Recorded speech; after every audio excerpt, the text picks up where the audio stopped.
Olá, graça e paz, queridos irmãos. Você está no canal EUNEBD, o canal de bênção para a sua vida. Eu sou o pastor Cícero Pereira e estamos aqui para dar prosseguimento ao quarto e último trimestre de 2018, na lição dos adultos. E a revistinha traz por tema as parábolas de Jesus, as verdades e princípios divinos para uma vida abundante. Então nós já estamos aí na lição de número 9, as 8 videoaulas anteriores estão aí no canal EUNEBD. Todas essas lições elas estão agrupadas em playlist para facilitar ali a sua localização. Você pode acessar o meu canal e assistir as outras videoaulas anteriores se você é novo aí no canal, tá certo?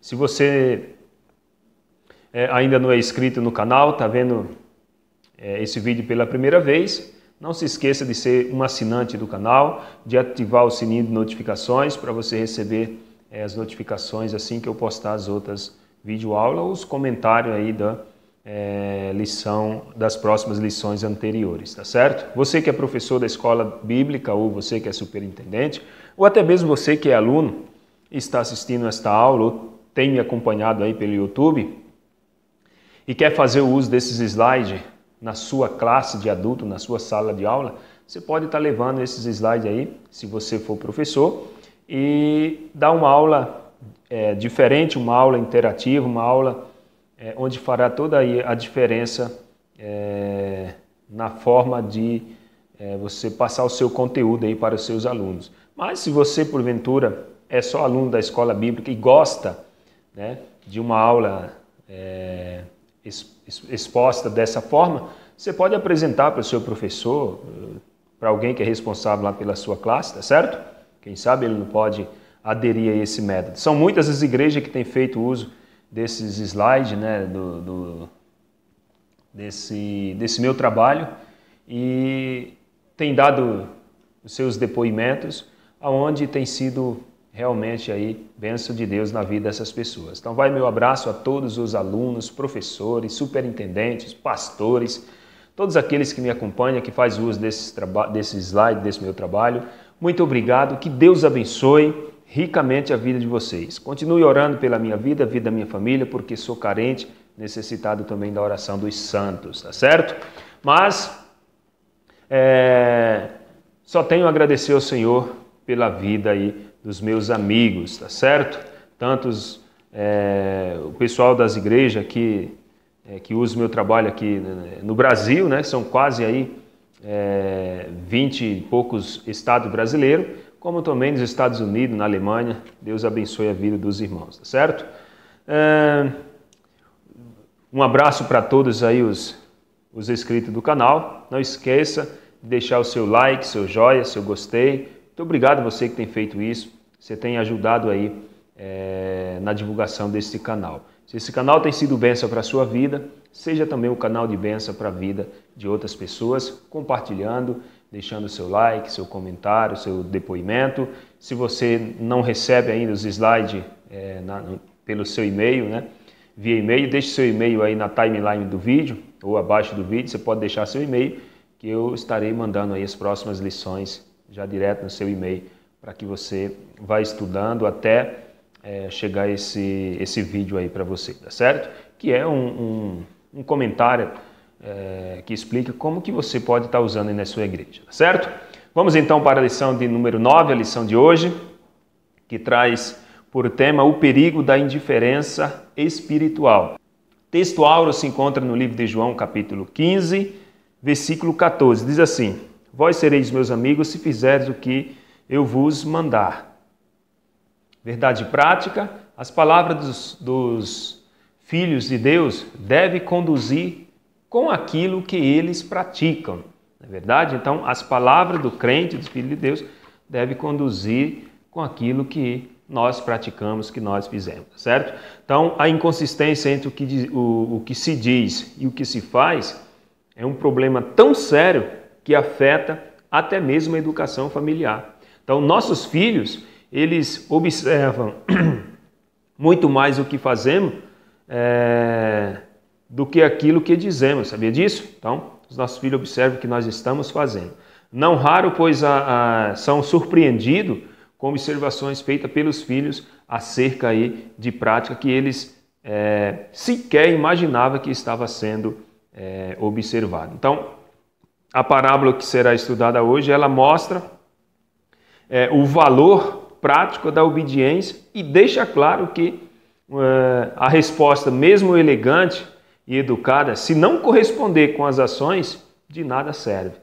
Então, o que fica bastante claro nessa narrativa é o fato de que mais importante que a pronta resposta que aconteceu com a atitude do filho do primeiro filho, que mesmo tendo respondido de forma negativa, foi quem de fato obedeceu. Então, qual tem sido a nossa postura diante das ordens do Senhor? Qual tem sido a nossa postura? Tá certo? Então, eis uma boa oportunidade para refletir, para nós refletirmos aí, tá certo? Leitura bíblica em classe se encontra no livro de Mateus, capítulo 21, versículo 28 ao 32. Como de costume, eu não faço a leitura da leitura bíblica em classe para nós ganharmos tempo aí no vídeo, tá certo? Então já vamos direto para a introdução. A introdução diz assim: na lição de hoje estudaremos uma parábola conhecida como a parábola dos dois filhos, ou seja, ela ensina grandes lições e retrata o perigo da indiferença espiritual e a necessidade de obedecer à vontade de Deus, a fim de que possamos ser participante aí do reino de Deus. Mateus 21, 28 ao 32, que é aí a nossa leitura bíblica em classe, tá certo? Depois você lê aí, dê um pause no vídeo se você assim achar melhor, ou você pode estar fazendo a leitura aí na sua Bíblia depois, tá certo? Mas quero pegar esses pontos aqui grifado que diz o seguinte: ele, porém, respondeu, ou seja, o filho respondeu, não quero, mas depois arrependeu-se e foi. E o outro diz, eu vou, mas não foi. Mediante, então, essas duas declarações, a pergunta que não quer calar é: quem fez a vontade do Pai? Aquele que diz não vou, mas foi, aquele que diz vou, mas não foi? A resposta é óbvia, aquele que disse que não ia, mas obedeceu e fez, tá certo? Quando se fala de obediência ao Senhor, não basta apenas palavras, pois o que realmente conta é se realmente praticamos aquilo que professamos. Tópico 1 diz o seguinte, interpretando a parábola dos dois filhos. O contexto da parábola.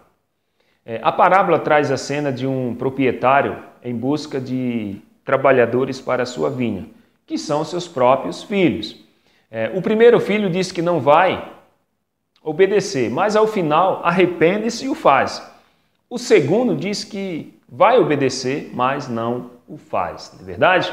Então, quem é o filho que diz que será obediente à vontade do pai? Quem é esse filho? Bom, esse filho, ele representa Israel, que não fez a vontade de Deus. Então, esse é o retrato de Israel, que é representado por esse filho. Israel não fez a vontade do pai.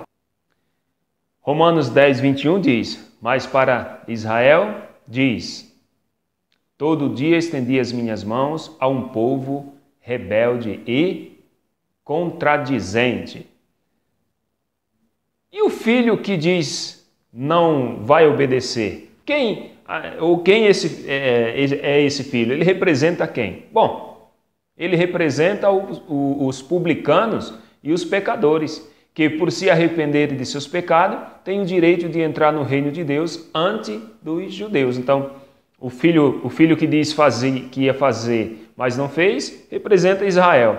E o que diz que não ia fazer, mas fez, representa os publicanos que se arrependeram de seus pecados. E Jesus diz que os publicanos e os fariseus os publicanos, e os pecadores, eles estavam entrando no reino de Deus primeiro do que os judeus. Subtópico 2, assentamento puramente verbal. Em algumas versões do texto grego, a ordem do pedido do pai aos filhos parece diferente, iniciando de forma invertida, isto é, primeiramente o que disse que aceitaria. Mas foi posteriormente o que não aceitou, mas se arrependeu e foi. Assim, no versículo 30, a resposta é: eu vou, Senhor, que não passa de um assentamento puramente verbal, e está aqui em contraste com a recusa indelicada do primeiro filho. Ou seja, apesar dessa concordância imediata do segundo filho em ir, na prática transforma-se em nada, pois ele não obedece de fato à ordem do pai. Ou seja, o que manda, o que de fato conta para Deus é a obediência em prática, é colocar em prática aquilo que nós falamos, não é verdade?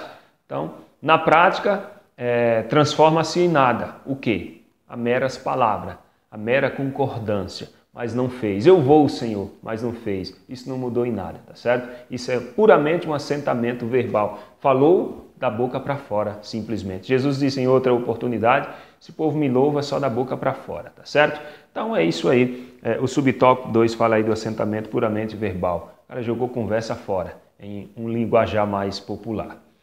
Subtópico 3, a negação verbal. Bom, apesar do primeiro filho oferecer ao pai uma resposta negativa, ou seja, não quero, e de ter sido recusado a obedecer à ordem no primeiro momento, o texto esclarece uma adversativa, mas seguida do verbo grego metamelomai, cujo significado refere-se o quê? Arrepender-se, estar arrependido mais tarde, ou seja, demonstrando que essa negação verbal não representa a verdade, pois o filho arrependido foi trabalhar. Então, da mesma forma que o outro jogou conversa fora, esse também falou da boca para fora: não quero, mas no fundo ele se arrependeu e disse: opa, peraí, prefiro obedecer, eu tenho que obedecer ao meu Senhor, eu tenho que obedecer ao meu pai, na verdade, que era pai dele.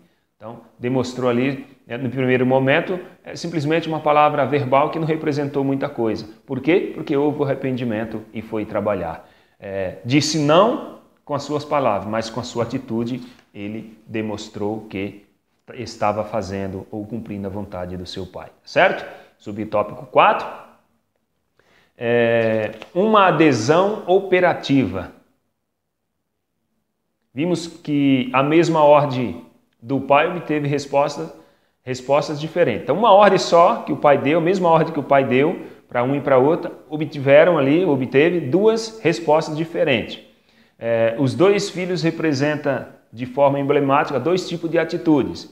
A primeira, ou seja, o primeiro deles representa adesão operativa procedida por uma negação que é apenas verbal, é uma negação apenas da boca para fora. Já o segundo tipo de resposta trata-se de um assentamento puramente verbal que não passa à ação. Um falou da boca para fora, mas o coração dele tinha outra coisa. O outro também falou da boca para fora, só que o coração dele tinha um outro sentimento. Era um sentimento perverso, sentimento de rebeldia, que não quis obedecer à ordem do pai. Ou seja, era um assentamento puramente verbal, né? Ele disse que sim, parece de imediato que é uma palavra positiva, mas não tem força nenhuma, não tem peso, porque não veio ação, tá certo? Então não teve ação, ficou só numa palavra puramente verbal que não passa a ação, não aconteceu nada. O outro disse que não ia, mas fez. Ou seja, teve uma ação, né?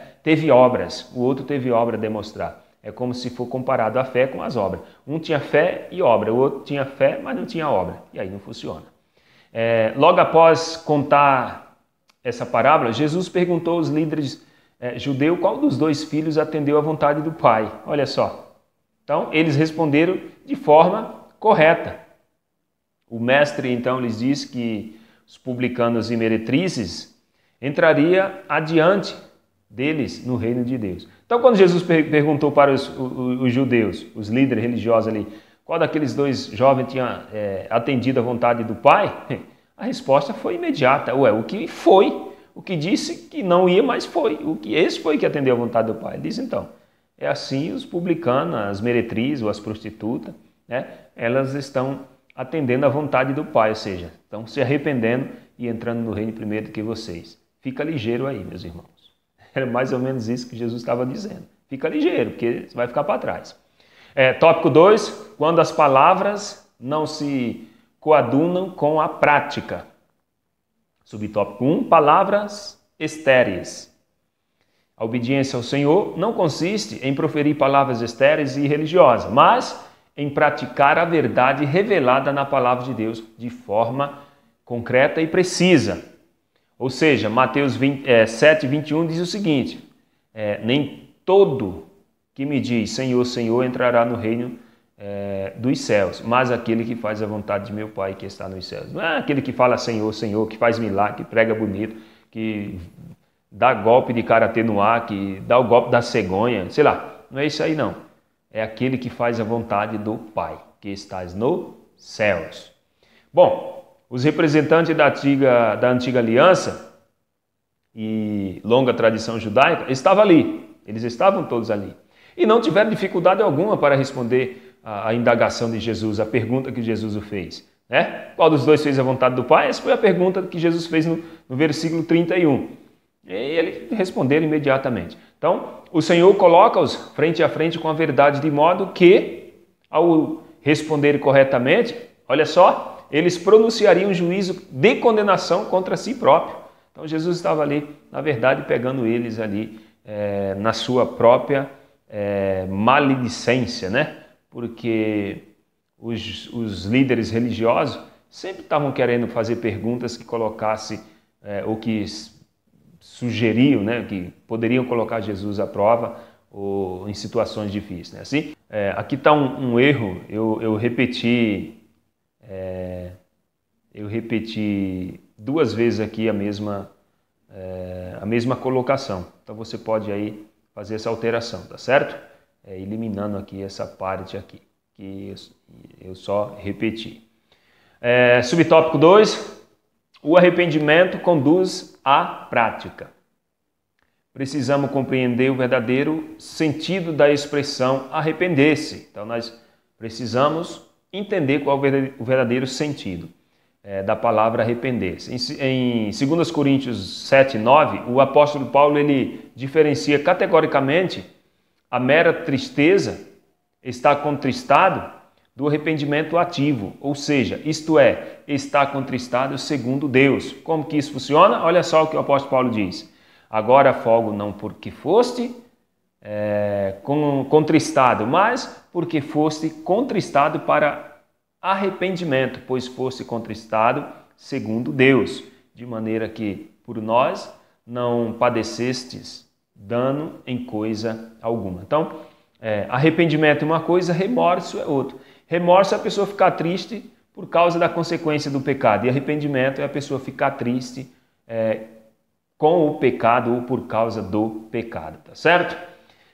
O caso de Judas, por exemplo, pelo visto, não passa de mero remorso. Esse foi o caso emblemático da Bíblia.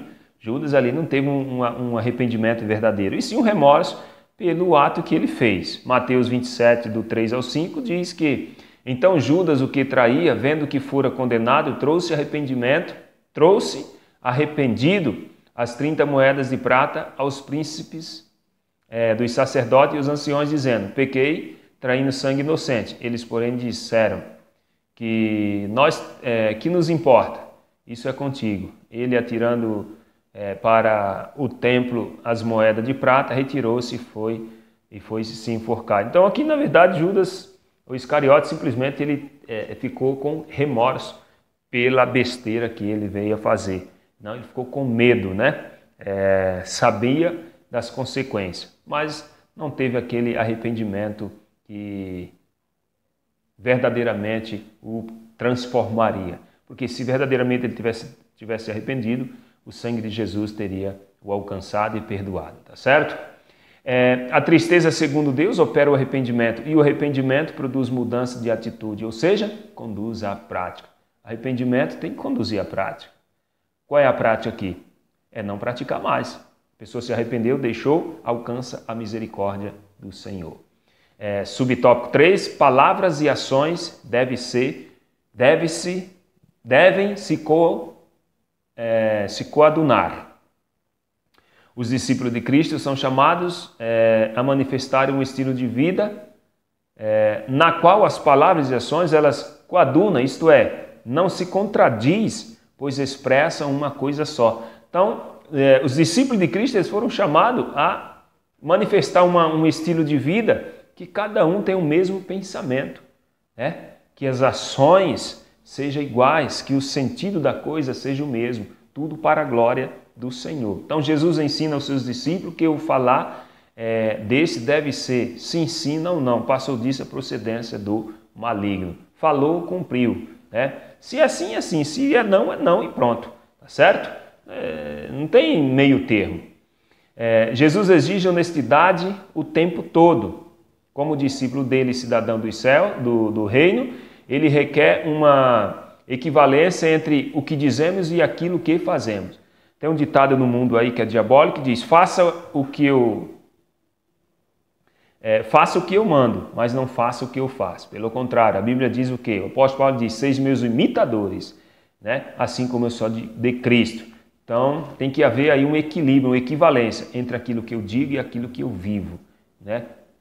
Eu tenho que pregar aquilo que eu vivo e vivo aquilo que eu estou pregando, não é verdade?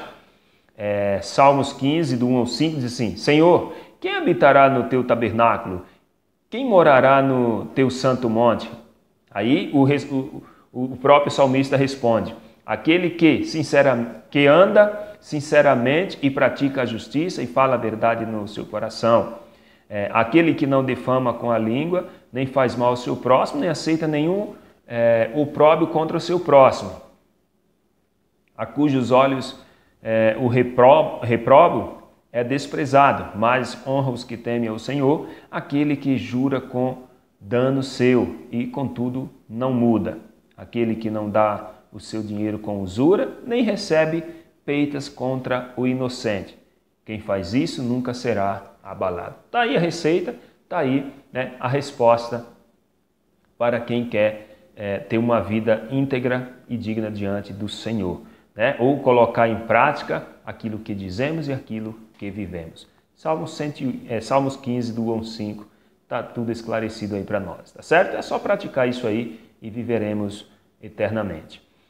Não pode haver um padrão duplo na vida dos discípulos do Mestre, ou seja, dizer uma coisa e fazer outra ou vice-versa. Então, aquele, porém, que atenta bem para a lei perfeita da liberdade e nisso persevera, não sendo ouvinte esquecidiço, mas fazedor da obra,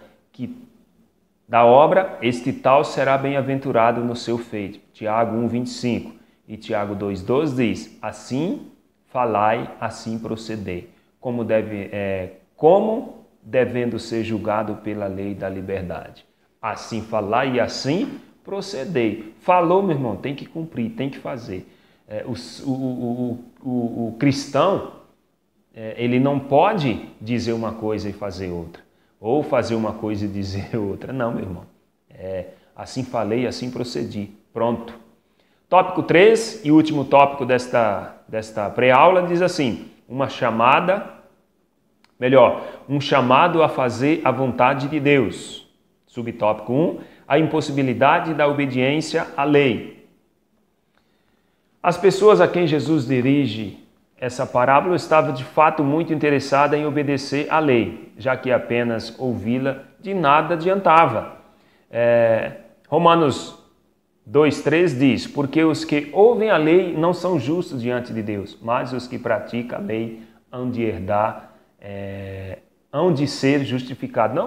Não é só os que ouvem a lei que são justificados diante de Deus, mas é aqueles que põem em prática, que obedecem, né, a lei, que obedecem o que o Senhor assim ordena em sua palavra. Esses sim são justificados diante de Deus.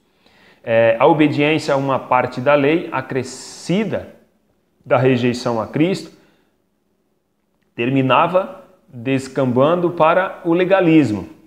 E tais atitudes equivale a um sim meramente verbal, contrariando os fatos e, por conseguinte, a vontade de Deus. Então, não adianta simplesmente falar de palavras, simplesmente concordar, dizer sim. meramente verbalmente falando. Não. Temos que fazer a vontade de Deus. O nosso sim não é só de palavra, é com ação ativa. Eu falei, eu cumpri. Assim falei, assim procedei. Assim procederei, tá certo? Então, a obediência não pode ser uma parte da lei, acrescentando a rejeição a Cristo. Isso vai acabar com um legalismo, terminando em legalismo. O cristão é sim, sim, não, não. É fé com obras, tá certo? Subtópico 2, a fé desobediente. Certamente que entre os que ouviam a parábola encontrava-se também muitos publicanos, meretizes, trizes e pecadores, que, ao contrário dos outros, alinhava-se aos religiosos, que não se arrependeram de seus pecados de forma legítima e autêntica. Então, nós falamos que Jesus disse que os publicanos e meretrizes estavam entrando primeiro no reino dos céus. Beleza, isso é verídico.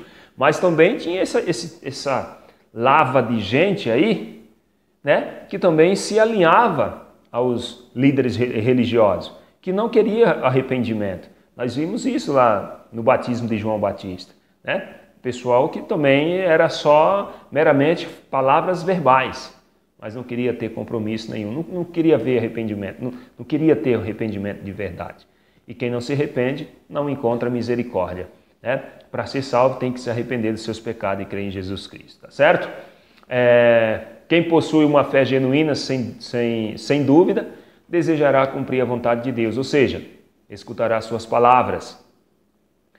João 8,47 diz: quem é de Deus escuta as palavras de Deus, pois vós não as escutais, porque não sois de Deus. Quem é de Deus ouve as palavras de Deus, e quem não é de Deus ouve as palavras de quem? Do diabo.